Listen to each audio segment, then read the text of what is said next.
In the last video, you learned that change is often regarded as the most negative thing by people, when in fact, it should be used and seen as a positive driver for anything that you do in life. So, we highlighted the point that change is equals to growth and progress, and that in order to change easily, you need, first of all, to change often, and you need to use your time wisely through personal self-reflection. And last but not least, by regularly questioning the things you do and asking yourself the most vital question: what can I do to improve this? How can I make it better? After that, I gave you a list of daily actions that you had to implement in your day-to-day life. So how was the challenge? Did you make some changes at home or at work? Are you still managing not to touch your phones during meals? How about when you wake up? How are your mornings with an alarm 10 minutes earlier? Did you have the time to do anything else that you didn't have the time to do before? If this was easy for you, that's very good. This means that you're already one step ahead. If this was hard for you, however, that's just fine. Because at this stage, we're only trying to prepare you for what's coming ahead, and so that your head is in the right game. So no need to panic, because you still have time. The idea behind this was to show you that implementing small changes are actually not that hard, but that without them, you are missing out on opportunities to grow yourself in multiple areas of your life. Now, amongst all the changes, the 3 last ones were meant to stay active. So right now, you should still be waking up 10 minutes earlier. You should still be looking at your phone 1 to 2 hours after waking up in the mornings. And finally, you should still not be touching your phone during meals. All these 3 changes play an important role in managing your energy levels, as well as playing a bigger role in the course, something which you will find out soon enough in the sections to come. In this section, however, we are going to talk about your attitude. And to be more specific, your meta-attitude. Why attitude? Because the attitude you adopt determines who you are and how quick you are about solving your problems. Your attitude, therefore, plays a very, very important role in managing your stress, your fears, your anxiety, your worries, and your negativity, and so on. I could give many more examples. But what does this have anything to do with energy? Well, for one, being constantly anxious, afraid, worried, and stressed out is one of the main contributing factors why people are drained out all the time. This constant fear or stress of what might happen is really tiring and simply unnecessary. Because in the end, when you really think deep down and lay out whatever problems you have in front of you, most of the time, you will always have a solution or an alternative. Okay, maybe the solution might not be so nice, but at least you have a solution or another way to work around the problem. I always like to say, there are never any problems, only solutions. Because thinking this way, first of all, forces you to use the most vital question, and second of all, it is a more positive and more efficient way to go about anything you do in life. The same example applies when you look at a glass half full of water. Is the glass half empty or half full? The answer to this question should always be half full, because you always practice thinking in a positive way rather than a negative way. And since your emotions and thoughts have a direct impact on how well you feel, it is therefore important to acknowledge this fact and try to approach every problem with an open mind no matter what. Take my wife, Hoa, for example. She's the kind of person which lets herself get caught up in her emotions and negative thoughts all the time, because she always imagines the worst or always thinks something bad is going to happen. While on the other hand, I'm the complete opposite. I always manage to turn negative things around in my head And this enables me to channel my stress and energy on more important things. And I don't have to be bothered by every single problem that comes at me. So in this section, you are going to train your mind to think differently with a complex but fun mind game. We are going to train you to completely change your thinking process so that you can turn any situation into a positive one no matter what. And believe me when I say this, but this attitude shift and mindset change is one of the fundamental practices that every single top millionaire and businessman uses on their daily lives. In fact, this is one of the first advice that Dean Graziosi gives in his book, Millionaire Success Habits. Let's take a practical example of attitude that you can relate to. Imagine going to a job interview and you have some experience in the field. You've prepared yourself for the topic. You learn about the company you're applying for, and you are ready to answer the questions that they might have because you have actually put in the work. You've ensured that all your clothes are neatly pressed and you have a clean shave or perfect makeup. You look your best, basically. So, as you arrive at the interview location, you see other people just like you who have applied for the role and are also waiting to be called. All of them look very sharp as well. So, amongst all these people, what do you think will set you apart from the rest of the candidates if we exclude professional experience? What do you think that the interviewers will look at when they ask you the questions? What do you think will break you apart from the rest? Well, I have one answer for you, and that is your attitude. When I do interviews with people, and this is a fact, I'll look into their skills and experiences. Yeah, for sure. But what interests me more is to see how people think. And the questions that any interviewer asks is not really aimed at knowing if you know your job. I mean, that's easy to find out. They can just call your previous job and ask them directly. No, the thing that interests employers the most is to see how you think, how you react and interpret things, all of which reflect your attitude. Personally, when I'm looking to hire someone, I would rather hire someone with no experience, but with the right attitude and mindset, rather than someone with experience, but with a bad attitude. Here are some examples of the questions you probably have heard before. Where do you see yourself in 5 years?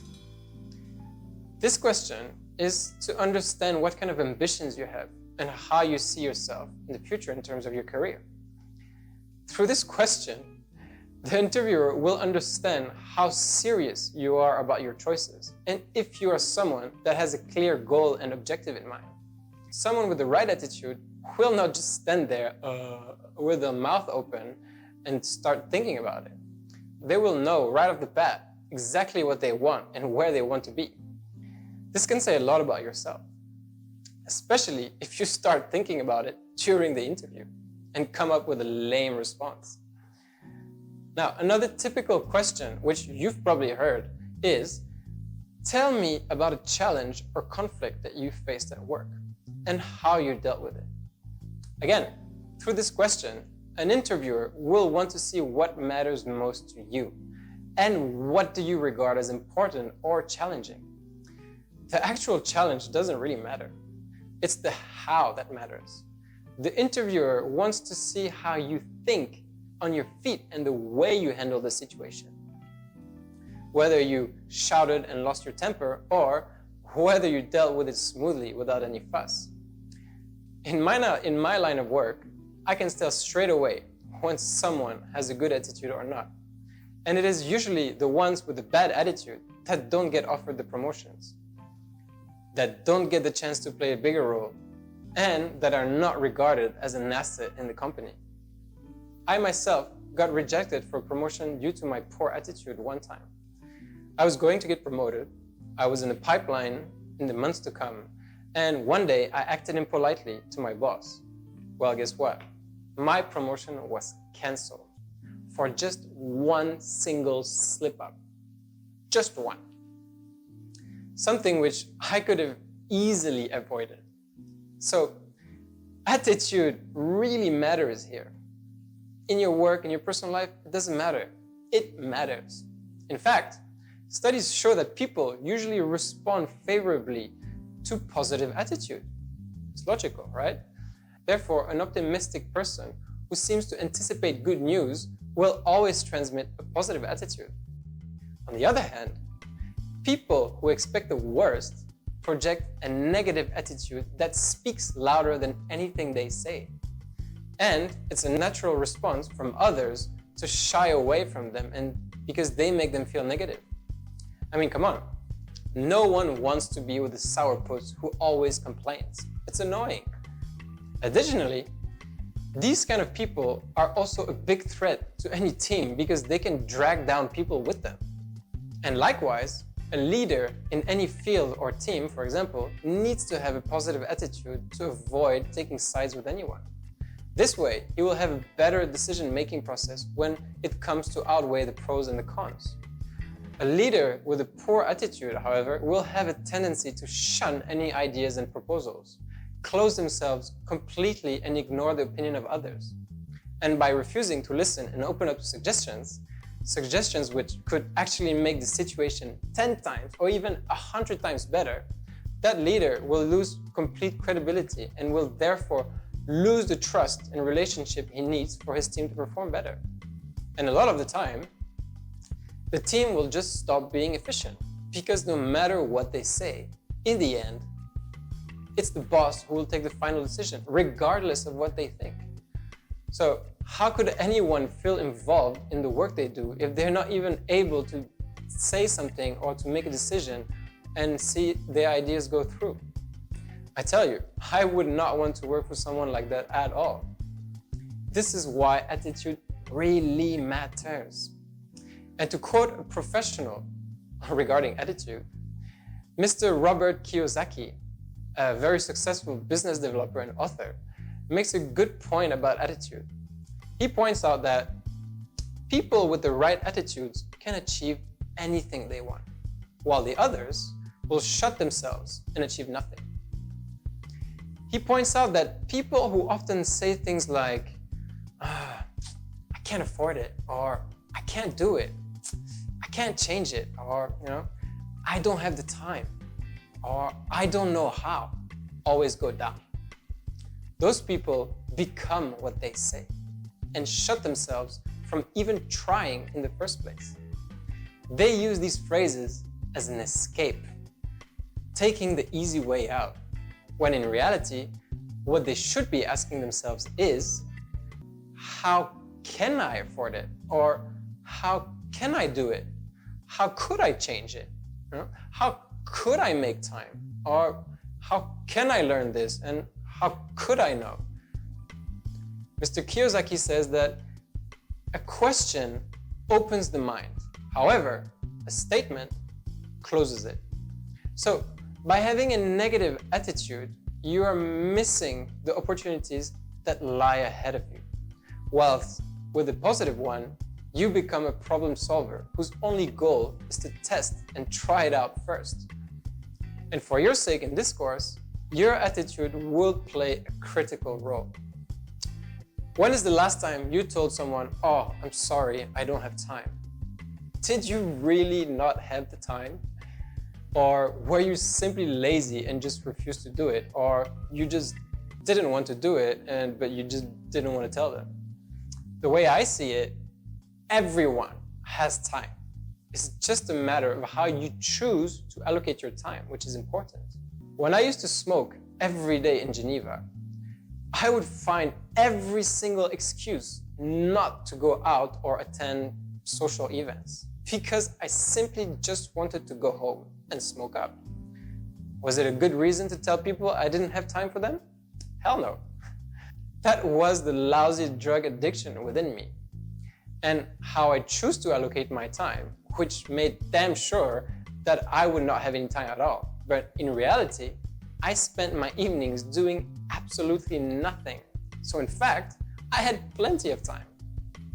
This is why I asked you in the beginning of this course to review your main priorities, so that you could slowly realize that you can make time for them as you go through the course. And with the right attitude, you will be able to complete every challenge and apply all of the changes. With the right attitude, you will be able to stick with the changes and remember the why, the core reason why you really joined this course. And finally, with the right attitude, you will achieve the energy and level that you desire. But it's all up here. It starts in your head. How you think is the key to almost solving any problems and any emotion that comes with it. That is why, for the next 5 days or so, depending on how you perform, you are going to embark on the meta mind game. Succeeding in this game will determine if you move on to the next section or not. Let me repeat that. Succeeding in this game will determine if you move on to the next section or not. A bit of pressure here for you before the next video, where I will explain what exactly the meta mind game is and how to play it successfully. Oh, and by the way, if you're wondering what meta stands for, well, I'll explain that in the next video, so see you there.